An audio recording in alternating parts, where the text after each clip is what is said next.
Hello, everyone. Welcome back again to our platform. So today we're having an amazing guest all the way from Germany, and we want to discuss about the opportunities to study in Germany. So welcome so much, the lady lawyer. You can introduce yourself and what specifically do you do from at your channel so that people can get also to know a little bit. And her link will be on the decision box over here. Welcome so much, our guest today. Thank you very much. Thank you to everyone who is watching. My name is Victoria, and I am the one at the Lady Lawyer channel. We have a YouTube channel, an Instagram page, and basically what we talk about is issues around studying, basically studying in Germany and in Europe, and of course issues around the diaspora community. So I'm from Nigeria, and I can relate very well with issues of Nigerian people of Nigerian, West African, and African descent. And so the issues you need to pay attention to when you want to study here or diaspora concerns are the things that we discuss on the channel. Also, I've already mentioned that I'm a lawyer, and I've studied previously both in West Africa and in South Africa, and now I'm currently in Germany. I'm a PhD researcher in international criminal law. So hence the lady lawyer, because I am a lawyer and I'm a lady. So yeah, I would like you to also come around to the channel, take a look around, and maybe ask questions. If there's anything you're interested in, I'll be happy to welcome you over there. Yeah, okay. So let's talk about the opportunities available in German, like scholarship opportunities. If you are to mention some of them, what are they? Okay. Scholarships are a complicated subject, but we'll try to break it down as much as possible. Um, the major scholarship granting agency in Germany is called the DAAD.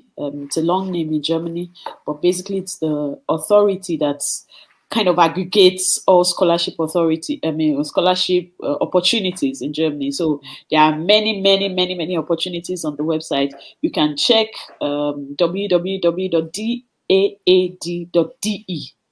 to look at the opportunities that are available. It's a very complicated website, but if you put in your filters of the courses you're interested in and what maybe semester and things like this, you can see the scholarship opportunities. The thing you have to note when you are looking to apply for scholarship in Germany is that everything in Germany is very document heavy. So be ready, be prepared to put in as many documents as possible. Don't be discouraged. You have to produce this and produce that. But the scholarships here are very nice in the sense that you will have a very easy life if you have gotten a scholarship, because they pay for your living expenses. If you have children, they even give you allowances for your children. If you have, and because it's mostly tuition free, so you don't have to pay tuition. So as a student with a scholarship, you probably don't even need to work if you don't want to work.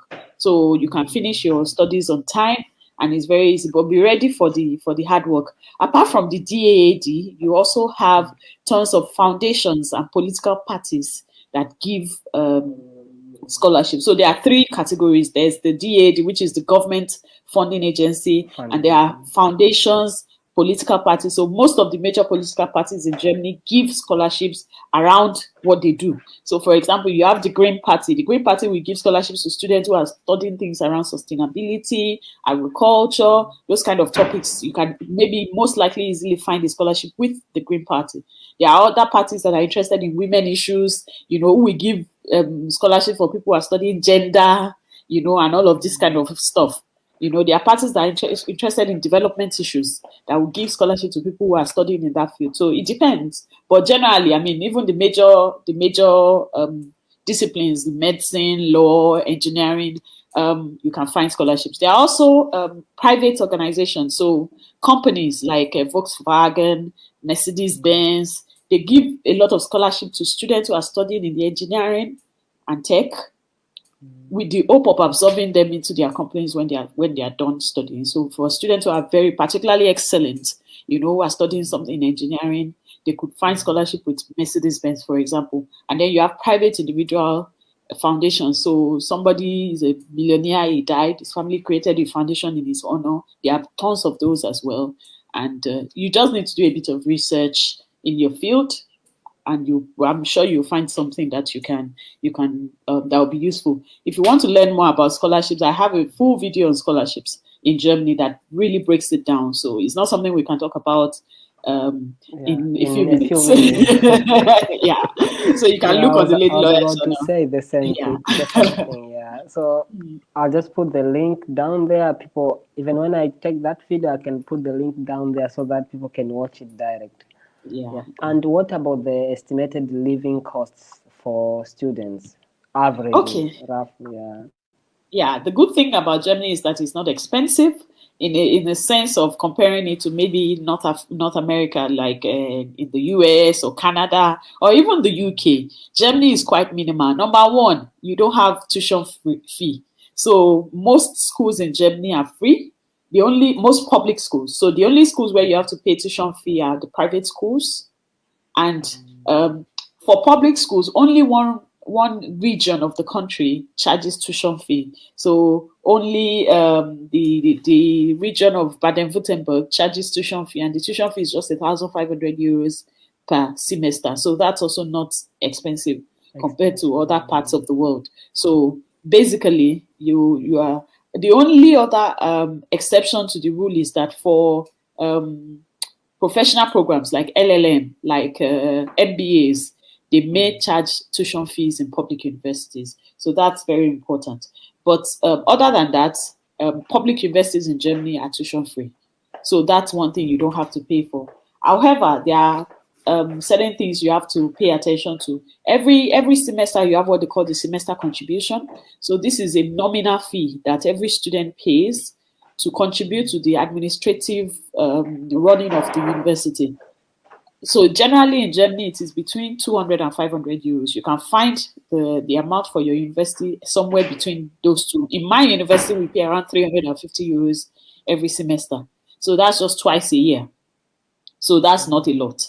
Number two, you have to focus on your housing. So housing, it also ranges from city to city, depending on what things cost where you live. Smaller towns are a bit cheaper than bigger cities in some instances.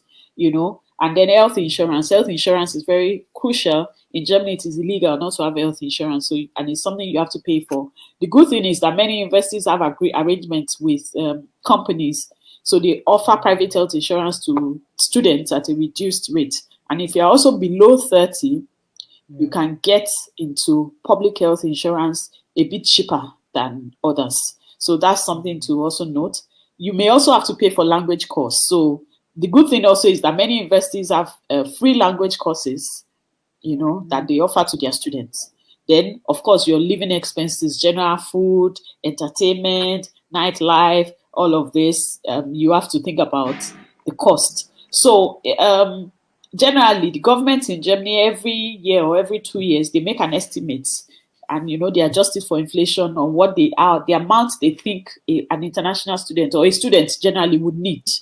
So the amount is the same for German students and international students. And the cost estimate for the year 2021 is 861 euros per month. So for every month that you will be registered as a student, you have to show that you have 861 euros. And there are three ways to show it. You can either show a proof of parental income. If your parents are making this amount of money every month, you can show proof by showing bank account to the embassy. You can also block money, what we call a Sperrkonto, a blocked account. So we keep all of that money for if you have a 1-year program. So it will be 861 euros times 12, which is around 10,332 euros. So you keep that money in an account, in a German account, you block it there, and then provide the proof to the embassy while applying for a visa. So that's the second way. And the third way, of course, is having a scholarship.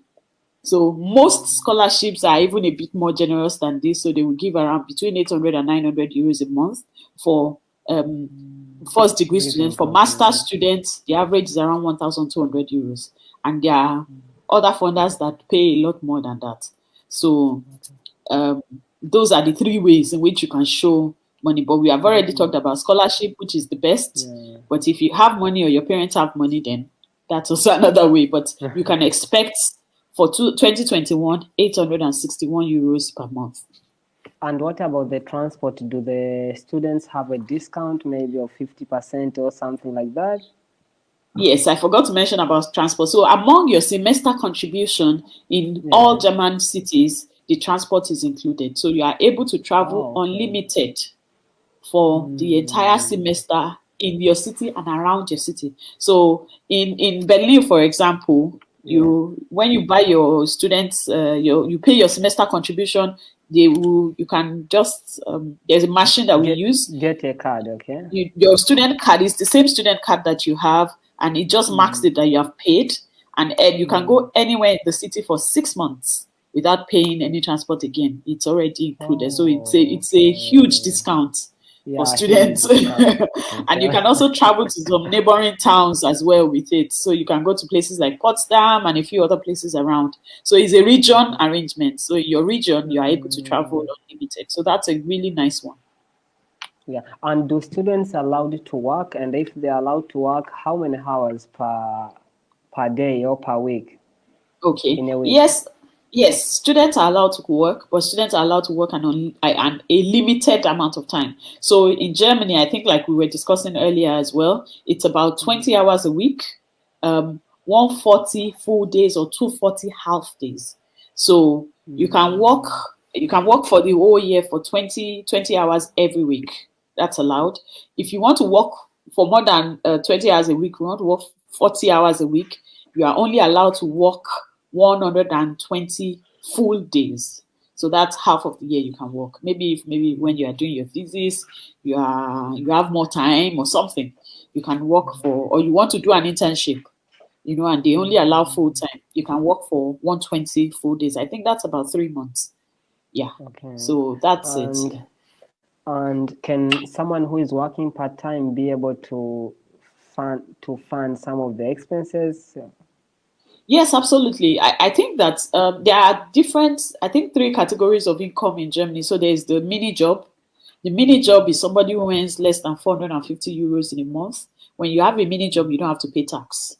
Then there's the normal, I think that there's a MIDI. MIDI is below 1,000 euros, and then normal is above 1,000. So if one is earning above 1,000 euros, then you can fund your studies, because the expenses that the government has calculated, including accommodation and everything, is around 861 euros. So if you earn 1,000 euros, you're able to work.